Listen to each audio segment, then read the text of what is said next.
money's been all The School Innovation and Turnaround Committee is now called to order. Okay.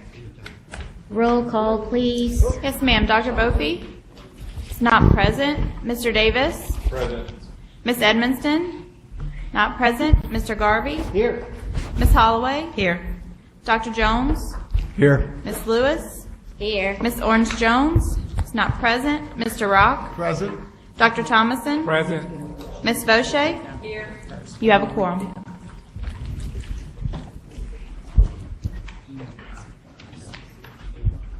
First item, please.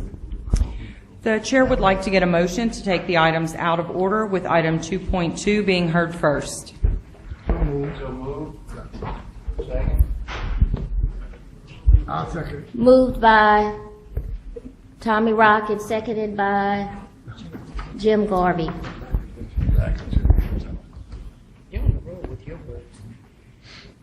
Your first item is on page 10, item 2.2, consideration of the extension of the charter contract for Vision Academy. The department recommendation is to approve the probationary extension contingent upon satisfactory completion of the pending legislative audit. Can I get a motion? So moved. A Second. Moved by Mr. Garvey, second by Dr. Jones. Any comments? Superintendent? Yes, thank you. Members, on this particular item, just a couple of notes on this. So this is a charter school in the city of Monroe, a state-authorized school. For the last couple of meetings, we have asked you to defer on this decision. And the reason is that the legislative auditor has granted continual extensions of the completion of this school's annual audit from last year. However, we're now at a point where this is the last meeting in advance of the school year, and at the recommendations of board members who have expressed some concern about that, we have determined that we should move ahead and make a recommendation for a one-year extension, which is the same extension any other school would get, contingent on there being a successful completion of the audit. In other words, by making this extension, you send a signal to parents that next year is likely to go as they had assumed, and they'll send their children back to this school. But on the other hand, you reserve the right, if the audit comes back with some sort of finding, to bring this back in front of the board at the June meeting. The legislative auditor has granted this extension through May 15, and so that is the final date at which there should be an audit due. I sincerely hope that that does come to pass, and we will let you know if this does move forward, whether there is any finding from the auditor. Thank you. Do you have any board comments? Ms. Fauché? I just have a question. Is this an alternative school that is currently under the alternative framework, or is it not an alternative school? Well, there's actually another item on this agenda that's asking you to approve the alternative. I saw that. Oh, yeah. I guess that's the reason for my question. Is it a newly recognized alternative school, or is it one that's been in effect with that alternative framework before? I mean, what's the situation? It's been in effect. We've been considering it an alternative school. However, we've not brought the alternative framework to the board because we were similarly just waiting on this. All right. Question? Dr. Jones? Or not question. I'd just like to point out, board, that's in my area there. That school serves overage kids, so it has a specialized mission. It's not just a regular type student population. Any other comments from the board? There's any opposed to the motion that's on the floor to approve? If none, the motion carries. Next item.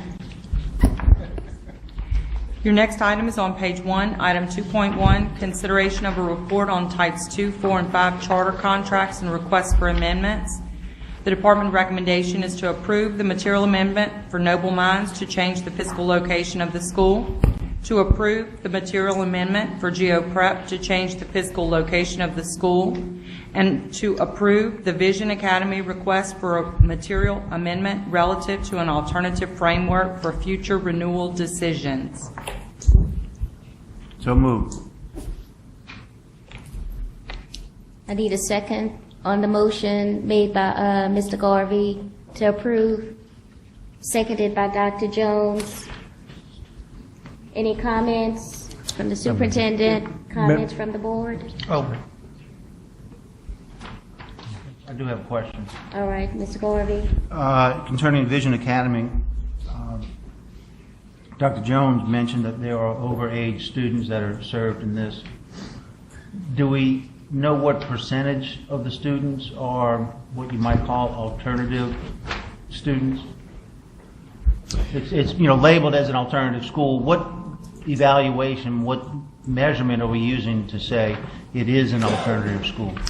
The percentage of students who are at least 2 years overaged, undercredited. So, for example, an 11th grader with no credits, for example, would be 2 years overaged, undercredited. And what percentage do they have of their Or a students? 16-year-old. Half of their students are at least 2 years overaged, undercredited. And is that percentage somewhere in the department's records? I don't see it on here. Did I miss it? We do have records of it. I don't know whether it is in your backup or not, but I'm happy to provide. But you it. have seen yourself that it is more than half. Yes, it is. Okay, Yes, it is. thank you. But just put that in perspective. They're taking in ninth graders, 2/3 of whom are overage, undercredited. So they're actually 16-year-olds who are coming in as ninth graders. They catch up a fair number of them. So my number of half is partially due to their positive Catching up. gains. Yes, sir. Okay, great. Thank you. Ms. Bochy? I just have a couple of questions. Is there a mission if they're going to take in the ninth graders, and this is just, I guess, are they trying to prepare them to move them back or to I say a regular district school setting, or are they keeping them through graduation? Just out of, do you know? They're, from what I can tell in the data, keeping them through graduation for the most part.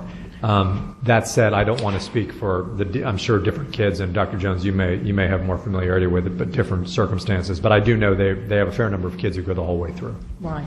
And the criteria that you've got in here with the Vision Academy selected indicators on the alternative, and part of it is work keys with a score of a 3 or higher.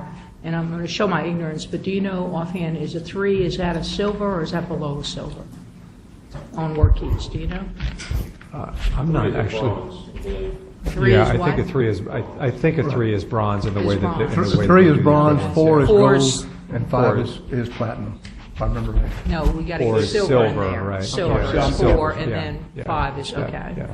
So, well, you know, for alternative schools, I mean, this is it's a passage type thing, just like the EOC passage would be at approaching rather than a proficiency level, which is really what we're hopefully looking toward for some alternative framework measures. So, you know, I'm fine with that. I just wanted to know what the 3 represented.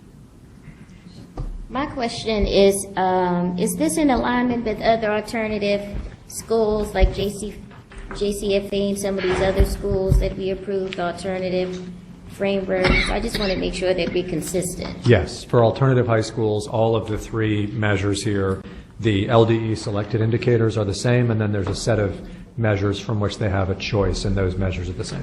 Okay, good. Any other comment from the board? Do we have any public comment cards? We do not. Okay, so we have a motion on the floor. Anyone opposed? If none, the motion carries. Next item, please. That concludes your agenda.